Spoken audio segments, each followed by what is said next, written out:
সম্মানিত দর্শক মণ্ডলী, যারা দেশ এবং প্রবাস থেকে আমাদের এই চ্যানেলটি দেখছেন, তাদেরকে সাবস্ক্রাইব করার জন্য বিনীত অনুরোধ করছি।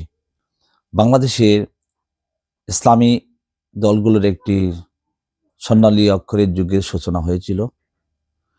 প্রাথমিকভাবে যখন 5ই আগস্টে শেখ হাসিনা সরকার বিদায় নেওয়ার পর সর্বপ্রথম বাংলাদেশ জামাত ইসলামের আমির ডক্টর শফিকুর রহমান তিনি চরমোনাই গিয়েছিলেন।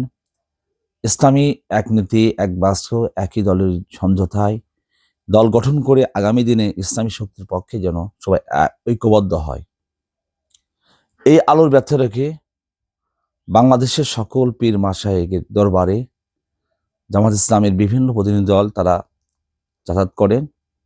সেই সূত্র ধরে পরবর্তীতে চরমোনাইয়ের মাওলানা রেজাউল করিম, মুফতি রেজাউল করিম সাহেব তিনি অনেক চেষ্টা করেছিলেন যে জোট গঠনের জন্য।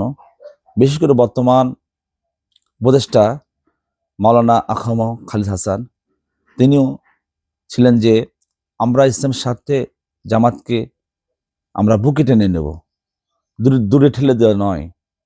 আমরা এই আলো রেখে আগামী দিনে একটা সমঝোতা আসন হয়েছিল।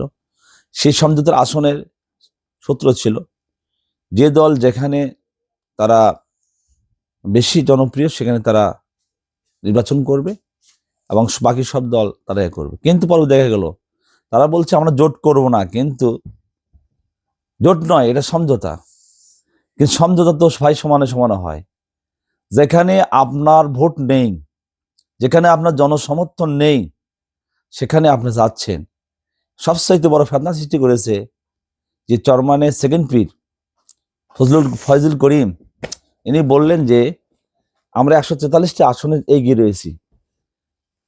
মির্জা ফখরুল ইসলাম আলমগীরের সঙ্গে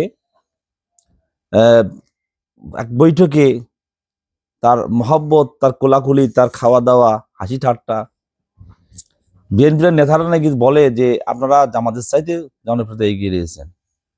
এ তো দেখি যে পরার বউকে সবাই ভালোবাসে, পরার বউকে মিষ্টি মিষ্টি কথা বলে তার প্রতি একটা কুদৃষ্টি বাসনা তৈরি করে নেয়।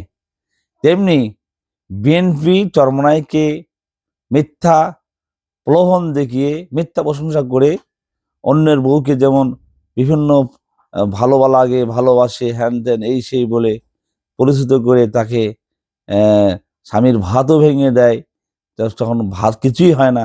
চরমোনাইও ঠিক তেমনি নাঙ্গের আশায় ভাত আর মেরে যখন ভাতারও পাবে না, নাঙ্গও পাবে না, তখন তার জীবনের সব বুঝতে পারবে যে কি হয়ে গেল।